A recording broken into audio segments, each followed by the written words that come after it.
All right. We've got F.A. in British Columbia, Canada. How you doing? Hi, Matt. I'm good. How are you? Pretty good. Did we get your name right? Yeah. Yes, you did. Yeah, it's F.A. You got it. Hey Hi, again, Tracy. F.A. Hi. So basically, I just want to ask you guys well, I have a question, but first I want to go back to what you guys were talking about the Islam and Islamism a while back. So basically, as you can see from my name, I'm not originally from North America. I'm from Turkey. I moved to Canada 8 years ago. And basically, any Muslim, any moderate Muslim that says, you know what, we have these horrible things in Quran, but we're not taking them literally, because, we're in 2015, 2016, and, we can't be doing those things, beheadings and all those stuff. They're delusional because Allah says that if you don't take every word in Quran, word by word, you're not a Muslim. So let's say there's the quote from Quran. It says that do not befriend Jews and Christians. They are friends of each other, and whoever is an ally to them among you, you're one of them as well. And I just want to know that what you guys think about this, because for me, as an atheist, I just think that moderate Muslims are delusional because they're not Muslims according to Allah. Oh, I get that. The problem here is I don't get to decide what a true Muslim is. I don't get to decide what a true Christian is, and they don't get to decide what a true atheist or secularist is.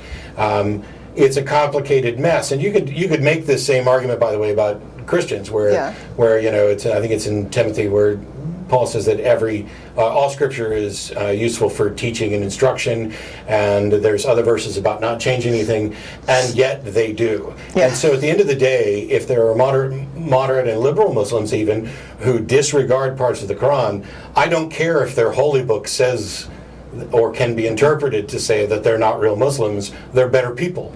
Right. So I'm happy with that, but I also, and I've pointed this out with regard to Christianity. When you look at somebody like the Phelps family, and I'm not talking about Nate, I'm talking about Fred Phelps, the Westboro Baptist Church, or somebody like Pastor Steven Anderson, who's gotten a lot of popularity on the internet for his tiny little church and his bigoted, misogynistic views. Most of what they say is biblical. It is right in line with what the book actually says. And most moderate and liberal Christians are cherry picking out of the book. Now, when it comes to which one I have more respect for, it's a difficult decision to make. Because on the one hand, the people who are honestly, seriously not making excuses for the book and following it, they seem to be, to me, the ones that are truly following the only document we have for their religion.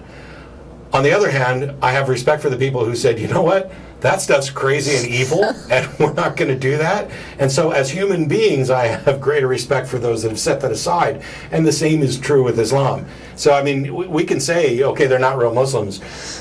The problem is, when somebody like me says it, it's absolutely useless. Some jackass atheist in Texas said that moderate Muslims aren't real Muslims. Not only am I not likely to convince anybody other than other atheists and ex-Muslims, which, by the way, I'm a huge fan of and supportive of ex-Muslims of North America, but at the end of the day, they're not going to care, and I would prefer to encourage moderate and liberal Muslims over fundamentalist, literalist, dogmatic, jihadist Muslims. Right. I just thought that, they're delusional. They're not. I understand where you're coming from, but I just think that they need to somehow understand this. But yeah, it's not an easy thing. That's to a do. Job for fellow Muslims. Right. Don't put up the atheist signal. Put up the Muslim bat signal, and get them out there to teach them who is and isn't a real Muslim. Right, yeah. And I also wanted to say one thing. You also talked about the fundamental Christians.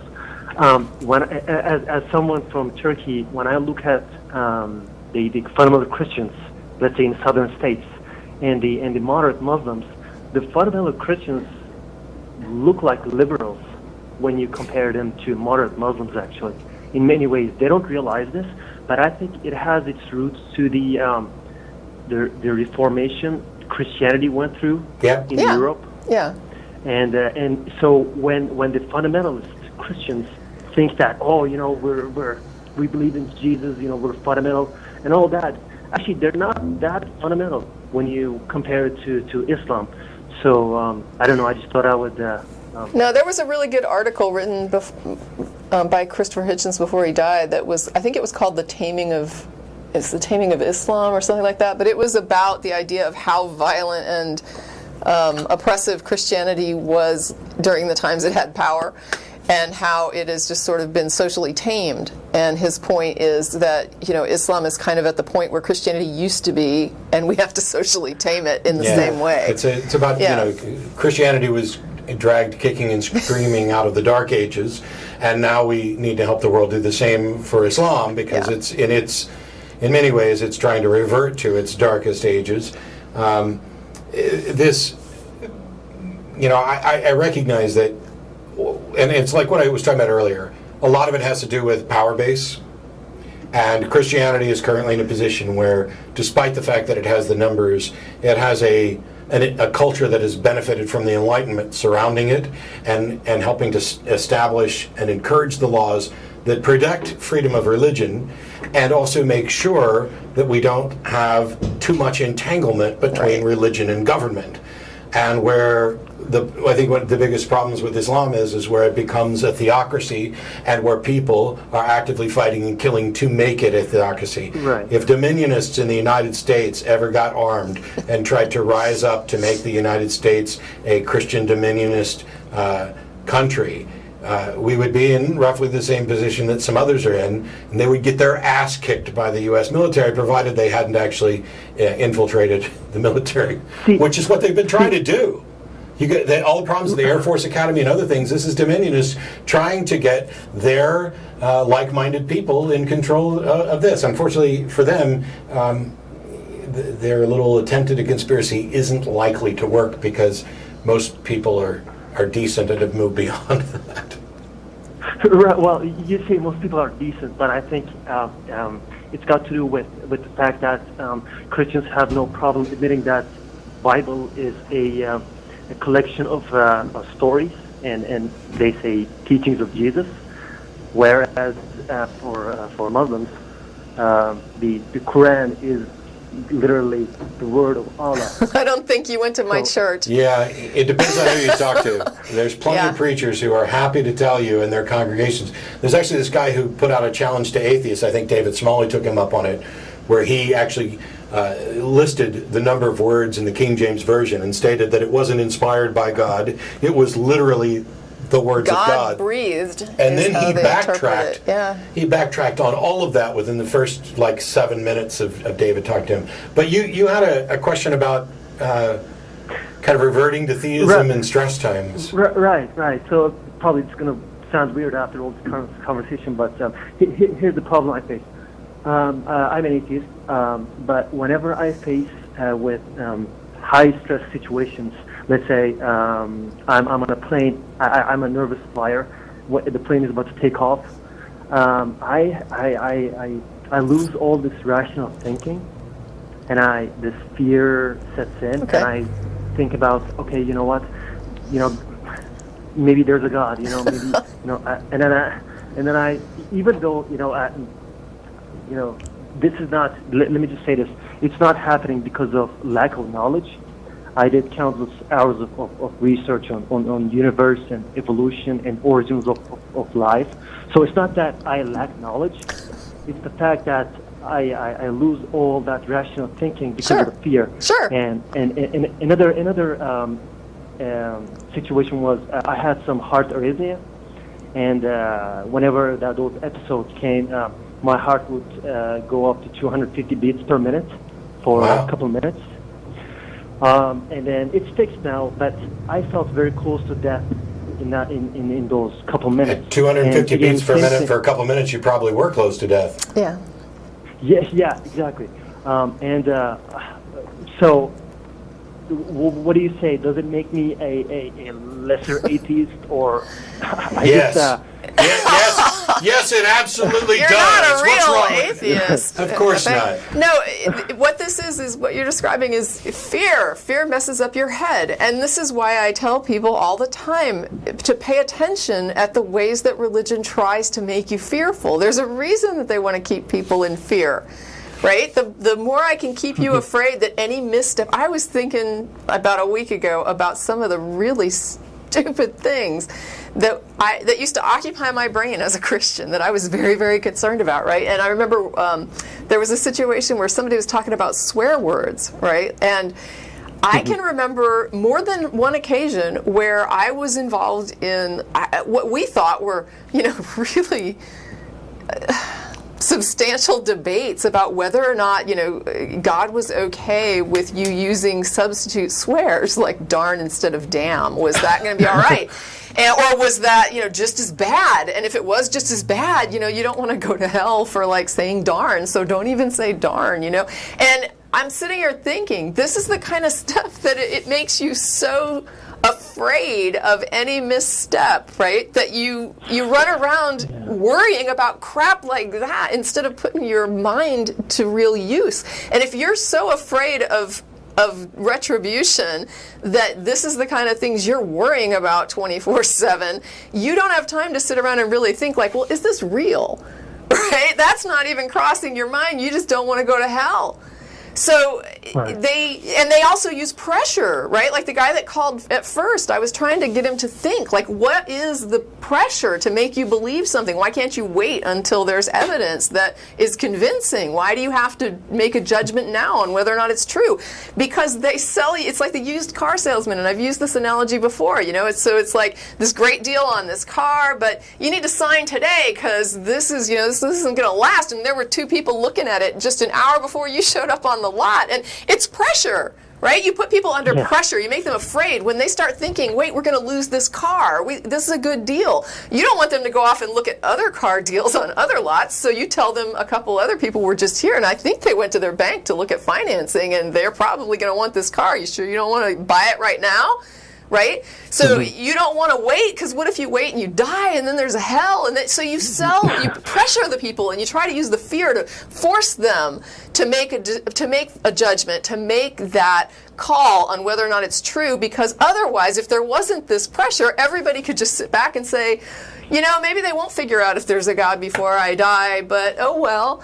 And maybe maybe there's not enough evidence, but until there is, I just don't feel any need to make a decision on this or to think about it and put any pressure on myself to figure out whether I believe it or not. Why would you worry about it if there wasn't pressure? So the fear is there to keep you from being able to figure it out, to keep you from thinking straight, because that's what fear does to your head. And that's what you're describing right now, is you're saying that I am not an irrational person normally, but once I get really scared, I start doing things that just aren't even me. Have you ever been to a haunted house? Right. Have you ever been to a haunted house? Yeah, I have, yes. Okay, I've been to. I don't believe in ghosts, goblins, anything along those lines. And last haunted house I went to, I was mostly bored, although a couple of occasions I was startled. I don't get terrified by horror flicks. But I know plenty of people who are perfectly rational and will not go near a haunted house. They don't believe in anything supernatural or anything spooky, but there's something terrifying about it. The stress factor is human. We're all going to experience stress. The same thing with fears of the unknown. What's happened is religions have co-opted those stresses and those fears and trained people's brain that the best way to deal with them is to reach out to your imaginary friend in the sky because he can fix it for you. Yeah. And that doesn't just go away, because the truth is, once you free yourself from those religious beliefs, you don't have anything to replace that response to stress and fear with. Okay, I figured out that I don't believe in a God, there's no good reason for this, and now I'm in a moment of stress. What the hell do I do now? If you don't replace that indoctrination with something else, right, some other method of stress and fear management, then it's completely normal that your brain, which was trained to react in a certain way, would react that way. And what it takes is time and effort. And despite that, you may never completely free yourself of this, and it doesn't mean that you're an inferior being or that you're a lesser atheist or anything like that. It just means you're freaking human and that your brain was polluted in ways that you can't always get rid of, because not everything we do in life gives you the opportunity to pause and think rationally. Right, and also the fact that evolution is not perfect, and the reason that I'm having those thoughts. If it was, everybody would be bald. Right. I mean, Right. The reason I'm having these thoughts were maybe the same reason that the earlier human beings, tried to reach to the higher beings, right? There were some interesting preliminary studies that I read about where they had people playing these games where they had to control balls and get them into particular holes, like on a board. So you could manipulate the board and roll the balls into holes, right? So they had these people playing this game. And whenever they would play the game, sometimes they let the people play the game unmanipulated, but other times they would let people play the game, but they had magnets that could manipulate the balls, but the people playing didn't know this. Okay, so you're playing the game and you don't even know that they might be manipulating the game. Whenever people played the game and it worked how it was supposed to work, they used language that was very objectifying, like toward the objects on the board. So they would talk about it while they were playing it, and they were encouraged to talk about it while they played it. Whenever they played the game and the balls didn't do what they were supposed to do, like you'd be rolling the ball toward the hole and then it would just go around it, and you're like, what the heck? When they were interviewed about the game and when they talked through the game, they were using language that was anthropomorphic. So they would use agency in the language of the balls, like it doesn't want to go in the hole. Or they would be saying things as though the balls had agency. Now, I'm pretty sure that the people playing the game didn't, on a conscious level, think that these balls had awareness. And I could say that if I were in that situation, I would be using religious language, because when the ball doesn't have a magnet, it would be, oh yeah, roll a little that way, roll a little that way. And when it did, I would be going, Jesus freaking Christ, what's going on? So people, they tended to assign the language of agency in situations where they felt that they didn't have control. And that's how this was interpreted. And there were other studies that kind of did the same thing. But the more you can't control a situation, the more likely you are to sort of assign that control somewhere else, even if it's on a subconscious level. Or was hope what that they there's were. Control. Yeah, it's right. Just this idea of I don't control it. And I think that's what's, because you're describing situations where lack of control seems to be what causes your fear. Right. Yeah. Right. Yeah. So yeah. on that note, go ahead. Yeah, I mean, just what Tracie was saying, being on a plane, the pilot controls the plane, not me. Yep. And same thing with the heart. My nervous system is sending the signals for the heart rate. So, there you go. Exactly. Yeah. Well, I really appreciate you guys. Yeah, go ahead. No, I was just going to say thank you. Yeah. Yeah, thank you so much for listening to me and answering my questions. Yeah, thanks a lot. Thank you. Thank you. As a reminder, after the show's over, which is just going to be in a few minutes here, we're trying to get to another call or two. People get together and go to dinner at Threadgill's. They'll have the address up there. It's Easter Sunday, but I did check and they were open, so I guess they'll be heading over there. We're agency detectors, and sometimes we go a little kind of hog wild and spot it everywhere. And it makes perfect sense to me. I love that example because magnets are weird. And they make things behave in ways that you wouldn't expect. We see this in a lot of areas. I actually posted something that I got from Smarter Every Day, but I posted on Facebook the other day about some new kind of discoveries and inventions in the realm of magnets, where they're actually printing magnets so that you can have specific fields that attract and then repel just before they get together. They can be turned and then locked, depending on how the magnet's printed. There's all kinds of really cool uses for this. I don't know why, but damn it, magnets are cool. Yeah. And it's almost like they think. But we all go through, actually, a phase in our childhood where that's how we understand the world, is that it's full of agency. So we assign agency to all kinds of, to everything, basically. Anything that's sort of, that we perceive to be acting on us, like if we slam our hand in a door or something like that, we'll get angry. You'll see a child, like, hit the door back. You'll see me do that. And but it's just this idea that, they'll even say things like, it bit me. They're describing it in language, in agent language, and they go through this phase of development when they're really small, and then they sort of outgrow it, and they start to learn that some things don't have awareness. And is it surprising to anyone that religious indoctrination seems to grab on most strongly when it's done during those ages? That if you reinforce those ideas, a lot of those types of studies are where you get